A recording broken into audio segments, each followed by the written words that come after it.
Buenas noches, amigos. Nuevamente aquí con ustedes su amigo Rafael.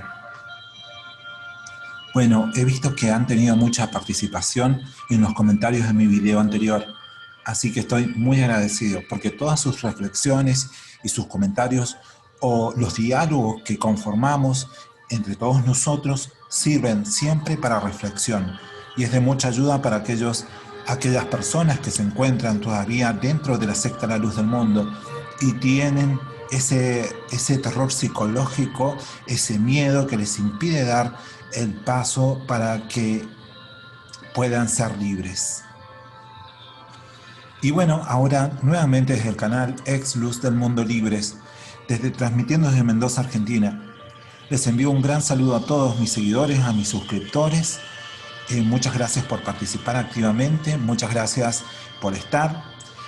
Y bueno, hoy nuevamente con una nueva entrada de reflexión y de contar la historia de aquellos aspectos que han sucedido acá en la provincia de Mendoza respecto de los apóstoles de la secta La Luz del Mundo.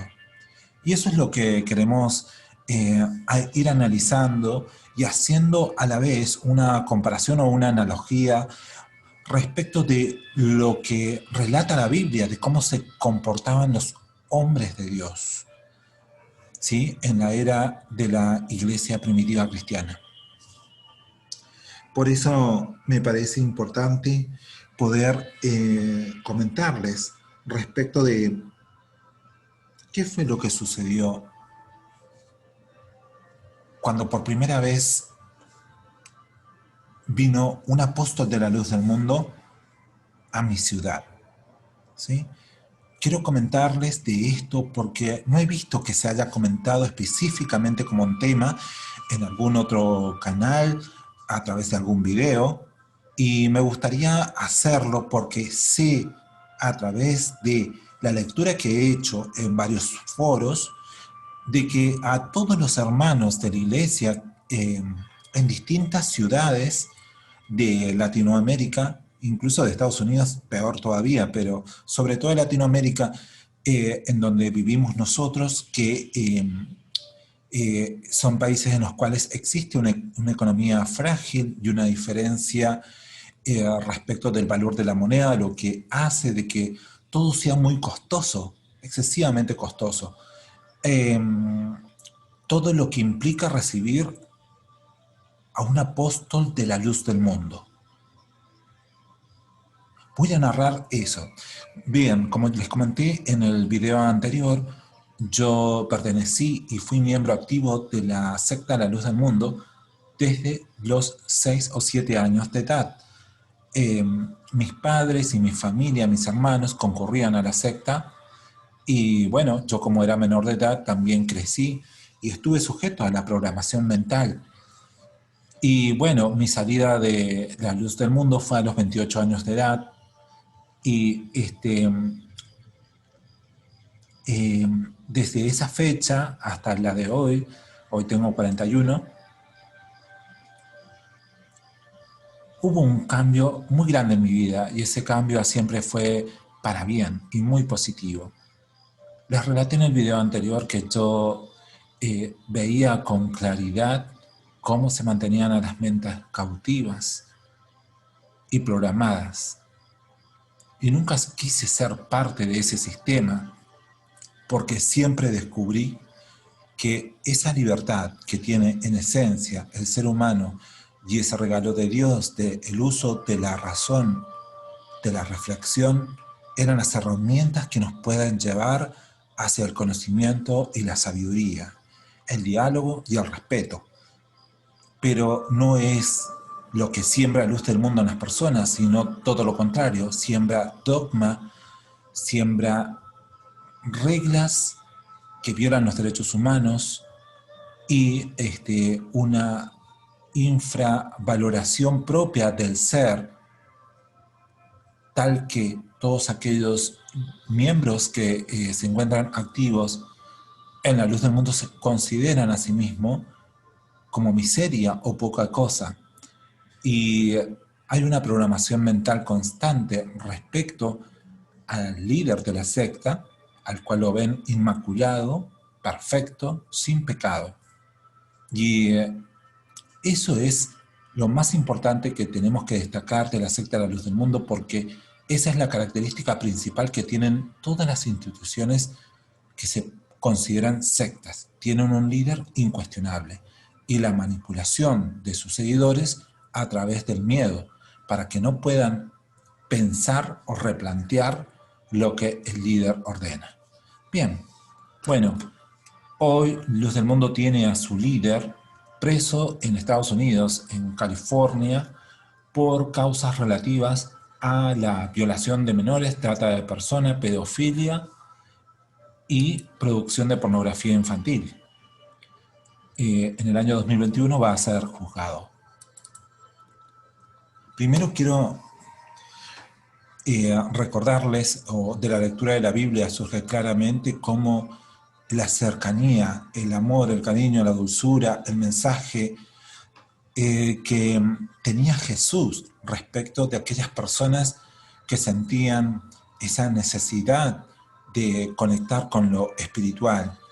Y Jesús no andaba en lugares ostentosos y él tenía una cercanía con aquellos que lo buscaban y con aquellos que sentían toda la cuestión espiritual en sí mismos por el hecho de escuchar y escuchar a un ser que tenía toda la inspiración divina al momento de hablar, ¿sí?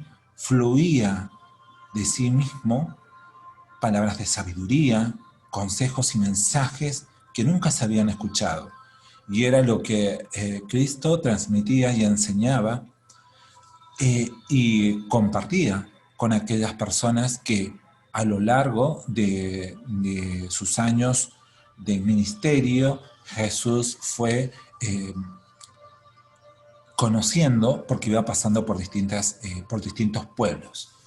Pero lo que quiero destacar era el trato que él tenía y el diálogo, ¿sí? Ahí hay una foto, un dibujo del encuentro de Jesús con una mujer samaritana, la conexión que él tuvo con ella, el diálogo profundo y el consejo sabio, ¿sí? Y la conexión con el otro. Eso lo tenía en los encuentros que narra la Biblia, y ese deseo de compartir un alimento, compartir el mensaje de sabiduría, y además porque Jesús no estaba el 100% del tiempo en un mismo lugar, sino que se iba trasladando e iba compartiendo su mensaje lleno de sabiduría y de inspiración. Entonces, eso es primordial que lo destaquemos, ¿sí? Cuál era la conexión que Jesús tenía con las personas. Es algo totalmente maravilloso y esto no hace falta que yo profundice sobre este tema porque es algo que conocen todos los que son cristianos. Y sabemos que los apóstoles de la iglesia primitiva también tenían ese mismo perfil, ¿sí? La humildad, si bien los apóstoles de la iglesia primitiva tenían que permanentemente buscar la virtud y, como dijo el apóstol Pablo, luchar por su salvación. Es decir, también ellos tenían que mirar al blanco perfecto para cada día ser más virtuoso, para cada día descubrir en qué se estaban equivocando, qué pecados tenían, porque los apóstoles de la iglesia primitiva, ellos se consideraban a sí mismos como el primero de los pecadores. Ellos no se veían a sí mismos como perfectos. Por lo que acá marcamos una fuerte diferencia respecto de lo que predica la Luz del Mundo, de creer a su líder incuestionable. Y de ahí se deriva que los miembros de la Luz del Mundo no creen que Nazón sea capaz de cometer los crímenes de los cuales se le acusa. Y de ahí deriva que inmediatamente lo tildan de honorable e inocente. En vez de decir, los miembros de la Luz del Mundo, en vez de decir, esperemos la investigación de la justicia, del FBI, de la Fiscalía de California, y esperemos lo que puedan ver el jurado y esperemos la sentencia del juez. Eso deberían decir, pero no, ellos directamente lo tachan de honorable porque lo ven y lo ven como si fuera un Dios que no peca.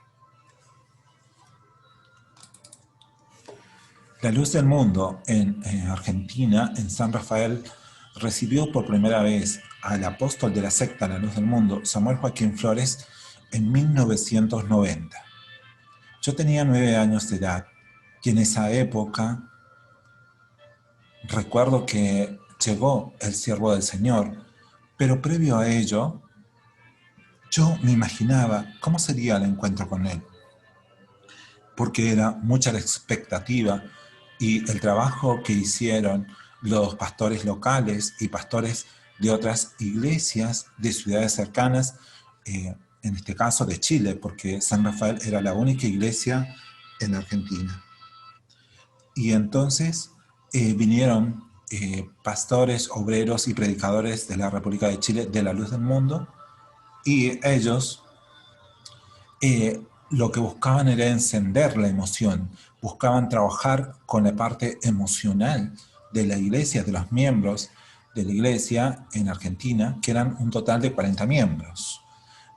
Buscaban encender esa emoción, hablar de la dependencia de nuestra alma respecto de la existencia de un apóstol de Dios, que si en el apóstol no había salvación, que si nosotros no creíamos en él nos íbamos a ir al infierno, y era un bombardeo y una programación constante los meses previos a recibir a Samuel Joaquín Flores.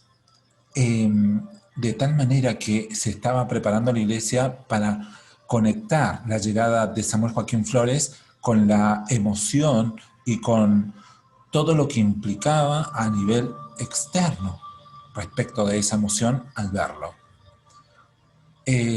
Entonces, hoy yo tomo conciencia de lo que en realidad te vendían los ministros, los pastores y diáconos, te vendían una ilusión como la de un mago, es decir, te contaban una historia respecto de que el siervo del Señor ora por ti todos los días a las 5 de la mañana, que si no fuera por Él, tú no vivirías, que si no fuera por Él, Dios no te perdonaría tus pecados, que Él intercede, que Él en cada cena, en cada santa cena, Él ofrece su vida a cambio de el perdón de tus pecados y que por eso tú vas a poder acceder al cielo cuando mueras.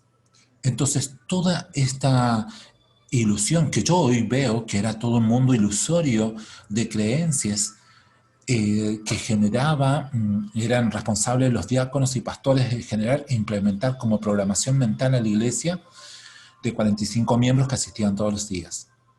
Paralelamente a esto, y ya existiendo la sugestión colectiva relativa a lo emocional y a la programación mental, se solicitaban ofrendas gigantes, porque había que recibir al siervo del Señor y se exigía que tuviese casa propia. Eran personas excesivamente pobres, eso me acuerdo, pobres económicamente, y el terreno que se había comprado para el templo era una casa antigua y la parte de adelante se transformó para que fuera templo, así como ustedes lo ven en esta foto que adjunto, y casa pastoral. Y el fondo habían varios metros que era terreno baldío. Y en ese terreno baldío se construyó una casa con 3 ambientes y que fuera lo más lujosa posible, considerando todo lo que la iglesia podía juntar de dinero a través de las ofrendas y actividades. Me acuerdo de esa época porque sucedía algo que a mí no me gustaba. La iglesia estaba ubicada en un barrio muy peligroso y de gente muy ignorante. Esa era la ubicación y muchos de sus miembros pertenecían a ese barrio o a esa colonia. Y para los que me escuchan desde México, que creo que dicen así, colonia en vez de barrio. Y recuerdo que hacían actividades, hacían pan o tortitas y había que salir a venderlas y a mí me enviaban a vender. O sea, yo nunca había hecho eso de vender. No me parece me parece, en todo caso, para aquel que lo hace, un trabajo digno, pero gracias a Dios nosotros no teníamos esa necesidad en la familia, pero por la iglesia me obligaban a hacer eso y yo tenía que salir a vender y no me gustaba porque el barrio era muy complicado y había mucha gente muy mala y había gente, lugares donde viven ladrones o cuadras llenas de gente que se droga y entonces era lugares muy peligrosos y teníamos que andar como niños vendiendo estos panes para construir la casita del siervo del Señor. Y recuerdo que muchos hermanos ofrendaron sus sueldos completos. Recuerdo eso, recuerdo que mi papá también sacó préstamos y como no en bancos porque no le facilitaban el dinero que se necesitaba, sino en compañías financieras a una tasa de interés altísima. Y entonces y los hermanos daban todo de sí, a tal punto que cuando llega el siervo del Señor, habían muchos que los últimos días habían dormido muy mal y casi que no se podían mantener en pie.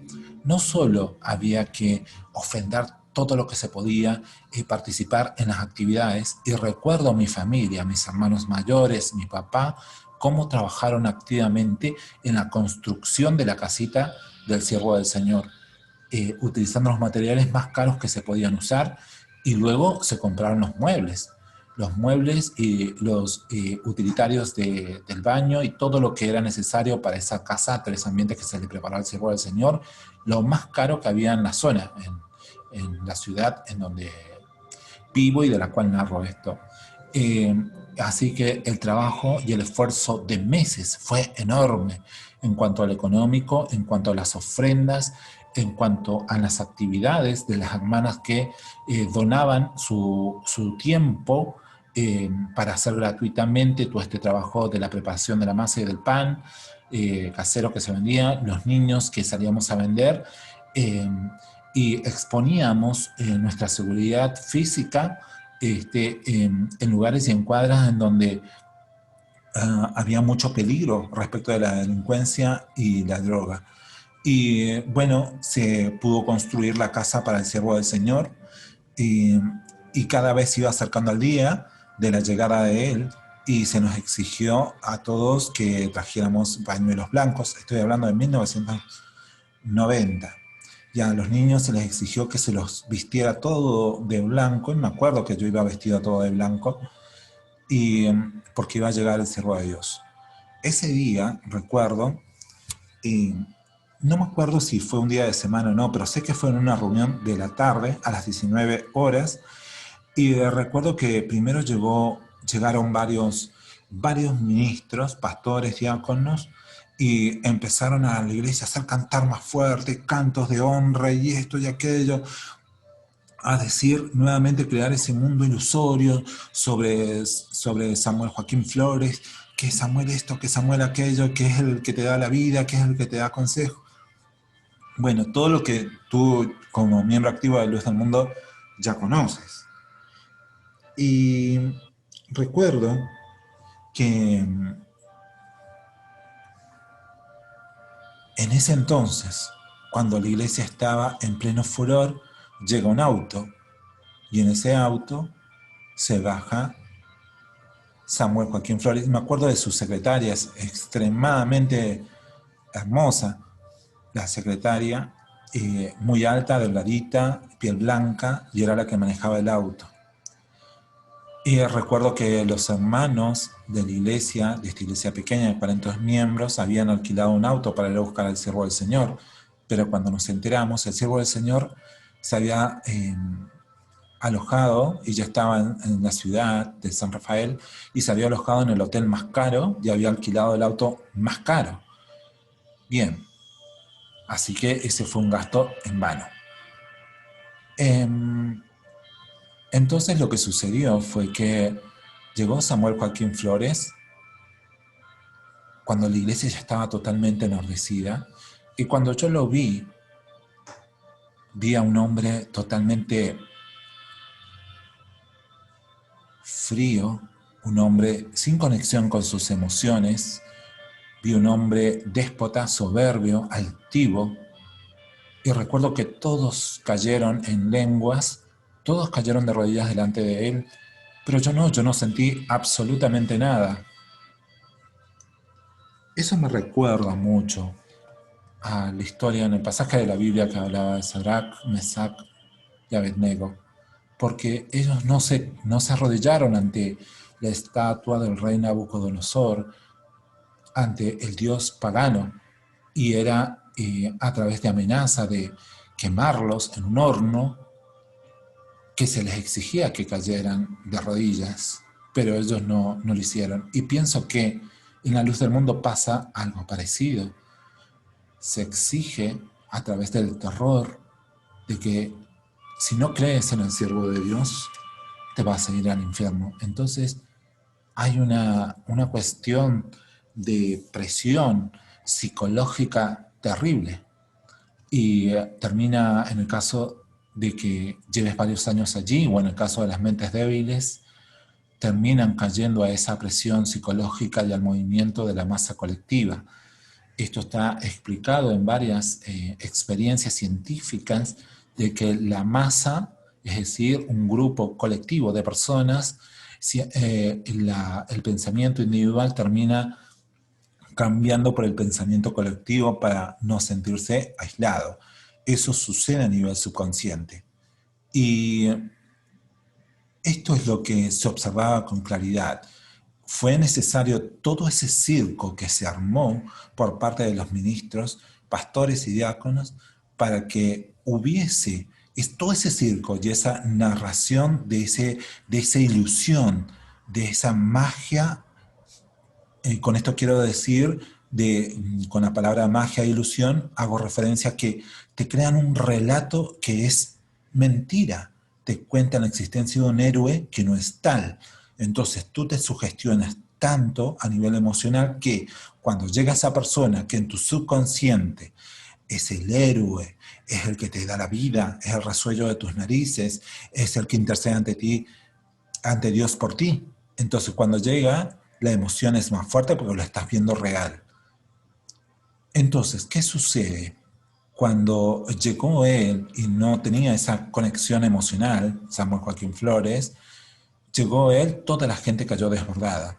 Bien, y se para en el púlpito y su discurso tenía características de déspota. Si ustedes lo escuchan bien, las prédicas de Samuel Joaquín Flores tienen características de violencia verbal en la forma en la que habla. Evidentemente él era un líder déspota para con las personas que lo rodean, pero eso se ve con claridad. Cuando él habla en el púlpito, tiene dos retóricas, la de la violencia en la palabra, la fuerza en la palabra, que seguramente es el látigo que también utiliza en las afueras de las reuniones en relación a sus súbditos, los debe maltratar, sin lugar a dudas. A sus empleados, a los pastores, diáconos o aquellos que siguen una segunda línea en la cúspide de luz del mundo. Y por otro lado, Samuel Joaquín lo que tenía era una manipulación de las masas a través de hacerse él la víctima y tener una tonalidad de llanto en sus palabras para convertirse en la mente de los feligreses en mártir, porque él siempre decía que él no merecía ser, pero a la vez Dios le había dado esa bendición de ser el elegido, que a su vez él, él le decía a Dios que daba su vida por el pecado de todos los miembros, convirtiéndose en el Mesías de la secta La Luz del Mundo. Entonces, esas retóricas tenía Samuel Joaquín Flores para aquellos que son más jóvenes y no lo vieron en sus épocas de esplendor, en los 80 y los 90, Samuel Joaquín Flores era muy mal orador, y todo el circo funcionaba por las previas o por el que se le armaban antes de que él entrara en los templos y también por la programación mental diaria que se convierte en años respecto de los miembros activos que son lavados mentalmente, o sea, lavado de cerebro, lavado mentalmente diariamente y la programación mental a la cual están expuestos las 24 horas, porque el miembro activo de Luz del Mundo no solo va a las reuniones, sino que también escucha música de la secta, que hace referencia a sus apóstoles en sus casas, mientras lavan los platos, mientras limpian la casa o el departamento. Entonces, eso fue lo que sucedió. La prédica de Samuel Joaquín duró 40 minutos y luego se había preparado un convivio o una cena para Samuel Joaquín Flores y sus acompañantes. Recuerdo que, bueno, yo vi cuando fue hacia la parte de atrás, respecto de la casa que se le construyó, solamente entró 5 minutos, la miró y se fue, no la habitó, no se hospedó, y por esta razón luego de su partida, porque solamente estuvo en el templo, habrá estado 40 minutos dando la prédica y luego se quedó a cenar en un patio, en un quincho que se armó en la parte de atrás de la casa pastoral, y se le sirvió comida típica y con los alimentos de la mejor calidad posible. Y recuerdo que él cenó con los pastores y los ministros y a los hermanos de la iglesia, y me acuerdo yo que tenía ese deseo, con 9 años de edad, y ese deseo de sentir o vivir lo que expresaba la Biblia respecto a los grandes mensajeros, como Jesús o los apóstoles de la iglesia primitiva, y vi que absolutamente nada de eso sucedió. Era totalmente inaccesible el siervo del Señor, el apóstol de la luz del mundo, y era, ¿cómo decirles? Era un gentil más, por la forma de la charla, en la cena, en la mesa, los temas banales que tocaban. Yo siempre me imaginé, siempre me había ilusionado, ya a los 9 años de edad, porque en esos tiempos yo, y previo a la luz del mundo, teníamos una fuerte formación bíblica, en el sentido de que yo conocía todas las historias del Antiguo Testamento y del Nuevo Testamento respecto de los hombres que tenían inspiración divina. Y yo siempre me imaginé que cuando iba a venir el siervo del Señor, y como éramos poquitos hermanos, nos íbamos a sentar junto a Él en la mesa, y que Él nos iba a poder decir a cada uno un consejo con dulzura, o que de sí mismo fluyera ese mensaje de un consejo colectivo, inspirado de sabiduría y de experiencia de la vida. Y eso creí yo realmente que iba a suceder. Ni siquiera esperaba que hubiesen milagros, porque sería pedir mucho, milagros de sanidad, aunque Jesús y los apóstoles tenían no solamente esa facultad, sino que era parte de su ministerio, también sanar. Y eso, obviamente Samuel nunca tuvo ese don, nunca lo tuvo, porque era un falso, era un psicópata, un sociópata, un narcisista, un criminal, Samuel Joaquín Flores. Y entonces eso fue la primer gran decepción a mis 9 añitos que sentí cuando vi que nada de eso sucedió, sino lo vi tan frío, tan distante respecto de los hermanos que iban. Hablo de, por ahí no hablo de mi familia, sino de los otros hermanos que eran muy pobrecitos y muy sencillitos, sus ropitas, y habían hecho un esfuerzo muy grande para venir bonitos vestidos a recibir al siervo del Señor, y nos tenían allí a unos 15 metros de la mesa y con la luz apagada, y no podíamos hablar y solamente podíamos ver. Y yo, bueno, yo estaba ahí y vi y observé todo eso. Y después el siervo del Señor, después de esa cena, se fue a su hotel y nunca más se supo nada de él. Entonces siempre me pregunté, ¿por qué el siervo del Señor no nos invitó a la mesa? ¿Por qué no, no aprovechó, así como era Jesús, de aprovechar ese momento del consejo personal? ¿Por qué a él no le fluía la sabiduría y el consejo sabio? Nunca le fluyó. Si escuchas con atención sus prédicas, es una repetición de textos a los cuales él saca de contexto, los retuerce y se los adjudica. Esa es Eso es lo que hablaba Samuel Joaquín Flores, algo totalmente nefasto. Nunca tuvo una inspiración divina para dar una palabra sabia. Las veces que por ahí tuvo frases, incluso se lo copió a políticos de Estados Unidos. Pero no le vi absolutamente nada de espiritualidad o de la sabiduría que tenían los hombres de la iglesia primitiva. Fue una terrible decepción. Cuando él se va, la iglesia queda totalmente endeudada, la iglesia queda en quiebra, muchos hermanos pagando préstamos a tasas altísimas por todo el gasto que implicó la llegada del siervo del Señor, lugar donde pasaba, tengo entendido, la iglesia queda en quiebra. Muchos hermanos se salieron porque tuvieron percepciones similares a las mías, solamente que eran mayores de edad. Otros se salieron porque el siervo de Dios solamente entró 5 minutos y se fue respecto de la casa que se construyó. Nunca más se utilizó, se llenó de humedad porque, o sea, solamente la podía utilizar el siervo de Dios y nadie podía tocar nada, igual que su silla, nadie se podía sentar allí. Y tampoco los muebles no se podían utilizar. Y bueno, fue terrible, fue terrible. Nunca más nadie supo a dónde se fue, si seguía en la Argentina, si seguía caminando en nuestras calles. Nunca nadie, era totalmente un misterio. Y el contacto que tuvo con la iglesia fue en el púlpito 40 minutos y después en la cena, en donde no hubo ningún contacto con nadie de los miembros y solamente con su comitiva y listo, nada más. A mí me parece inhumano, distante, frío, insensible, terrible. No es la manera en que un hombre de Dios se manifiesta.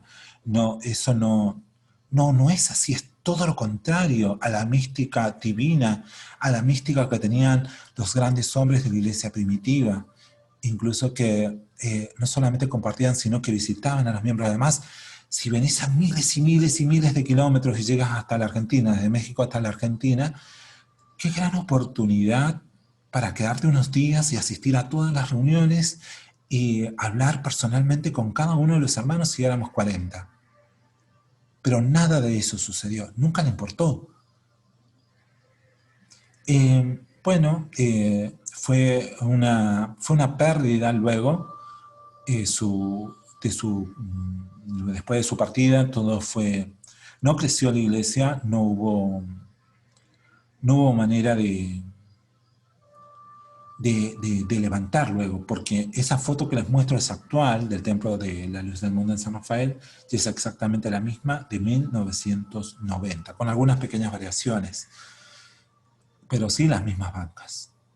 Es increíble porque han pasado 30 años y la iglesia sigue con las 7 bancas para los hombres, 7 bancas para las mujeres y cada vez hay menos miembros. Y los miembros son los que dije en el video anterior, son los que la segunda generación que ya tuvieron sus hijos y vienen con el chip, ¿sí? O sea, van por la tercera generación. Creció solamente con familiares. No se convirtió en nadie ajeno a familia de los que ya estaban adentro. Pero deben ser menos de 40. El apóstol de la luz del mundo, lugar donde va pasando, deja la iglesia en quiebra. En ese tiempo, en 1990, no funcionaba todavía el internet y no era en la era de la información. Pero cuando luego vimos, a fines de la década del 90, vimos todo la ostentación, el dinero, el lujo, el oro, los viajes, los paseos que el siervo del Señor hacía, entonces uno reflexionaba con mayor profundidad de esto. Qué locura dejar endeudada a gente tan pobre, qué locura todo lo que... gente que dejó de comer, gente que donó salarios mensuales completos. ¿Y para qué? Para recibir a este monstruo que no tiene empatía, que le sobra el dinero y le sale el dinero por las narices. Y acá hubo gente sin comer, gente que le sacó el plato de comida a sus niños para dar todo el dinero, para armar la casita del siervo de Dios, para arreglar el templecito. Y estos hombres no tienen empatía, no tienen corazón, son unos monstruos. Y quiero acá nuevamente reforzar y echar en evidencia de que los principales cómplices de estos apóstoles de la secta La Luz del Mundo, de apellido Joaquín, sus principales cómplices son su comitiva de pastores y diáconos, lamentablemente, porque ellos son los que fogonean y hacen que la emoción brote en base a un relato falso, en base a una ilusión de un supuesto héroe que no es tal. Entonces, abran los ojos porque les han mentido y les han robado la vida. Conozco mucha gente que cuando les digo esto, lloran, le caen las lágrimas inmediatamente porque el dolor es enorme que una secta tan miserable les haya robado la vida. Agradezcan si están teniendo esa reflexión para huir de la secta y aprovechar lo que quede de vida para descubrir la felicidad, descubrir la vida, descubrir los grandes misterios de la vida y entregar ese regalo de crecer como seres humanos a quien le corresponde y no a un hombre criminal. Samuel Joaquín Flores, en sus épocas de esplendor, en los 80 y en los 90, recorrió también Chile y otros países de Latinoamérica y siempre hay un video que está en YouTube y se puede ver con claridad la violencia de su voz, la prepotencia y cómo lo recibían. Si uno observa con claridad las personas que formaban parte de los templos, en su rostro se ve la sumisión. Tienen rostros marcados con rasgos de sumisión, pero en relación a la doctrina, el apóstol sectario y sus ministros. Pero fuera de esos templos suelen ser personas soberbias y violentas y ejercen ese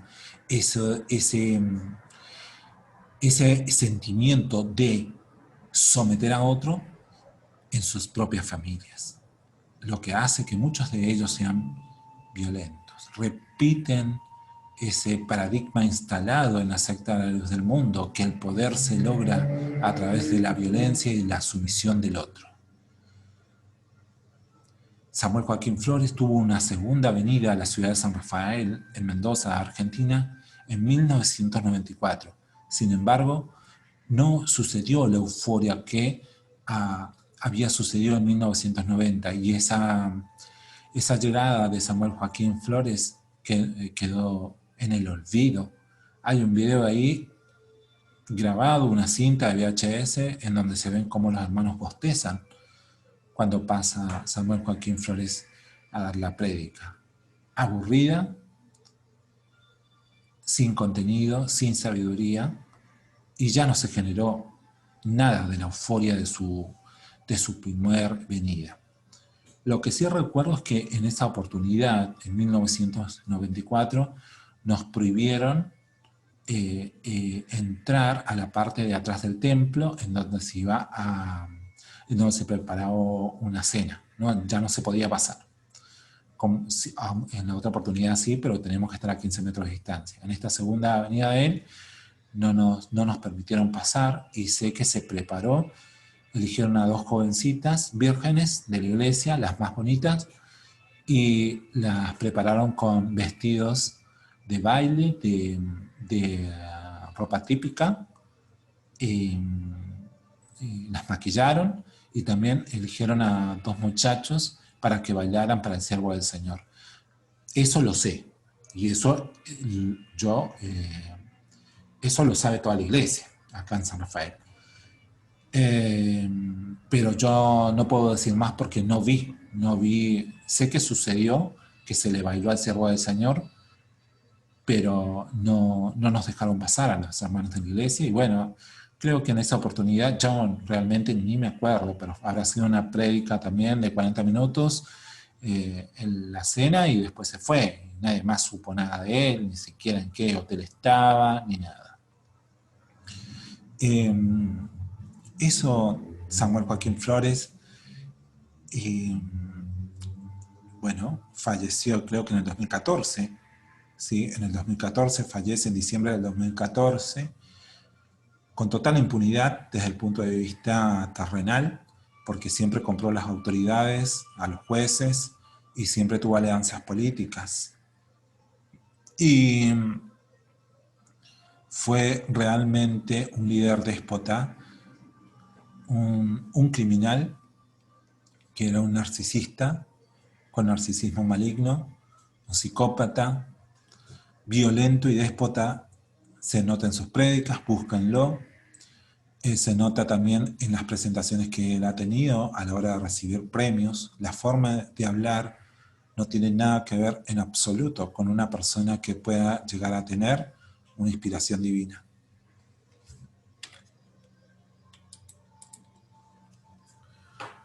Yo lo que más deseo realmente es que ustedes que todavía no están dentro de la secta La Luz del Mundo sean como Sadrach, Mesach y Abednego. Que ellos, cuando el rey Nabucodonosor les ordenó que tenían que arrodillarse ante la estatua, ante un dios pagano, ellos reflexionaron y sabían que eso no era correcto y no se arrodillaron. Y Dios los protegió del fuego y no murieron en el horno al cual fueron echados. Porque Dios siempre está del lado de la verdad y de la justicia. Si un día te quedas de pie y no te arrodillas y no te sometes a la voluntad de este líder sectario y a la decisión de sus ministros, y ellos te amenazan con que Dios te va a castigar, que Dios va a enviar tu alma al infierno, a las llamas del fuego del infierno, que te va a venir una enfermedad, que te va a ir mal. Pero si tú realmente confías en Dios y realmente no te le hincas a San Joaquín y a su doctrina y a su crimen, entonces ese día Dios va a estar contigo. ¿O prefieres ser parte de esa masa colectiva que adora a un criminal? Porque realmente es eso lo que hacen los del mundo. Son miembros activos, lo ven a San Joaquín García como un dios, porque lo consideran sin pecado, inmaculado, intachable. Ya no es para ellos un ser humano, es un dios, porque si fuera un humano, al igual que el resto, sería un pecador. Y si es probable que peque, entonces admitirían que es probable que él haya cometido los crímenes de los cuales se le acusa. Y entonces no se lo tildaría de inocente o de honorable, sino que la iglesia entera respetaría a las autoridades y esperarían la sentencia del juez y la palabra del jurado. Pero no lo hacen, porque para ellos San Joaquín es un dios en la tierra. Bueno, eso es todo por hoy, amigos. Y bueno, espero sus comentarios que me permiten también interactuar con ustedes. Y me gustaría saber si han tenido experiencias similares cuando han recibido en sus ciudades a un apóstol de la familia Joaquín de la secta La Luz del Mundo. Muchas gracias por estar, por ver el video. Suscríbanse y denle like al video si les gustó. Muchas gracias, saludos a todos.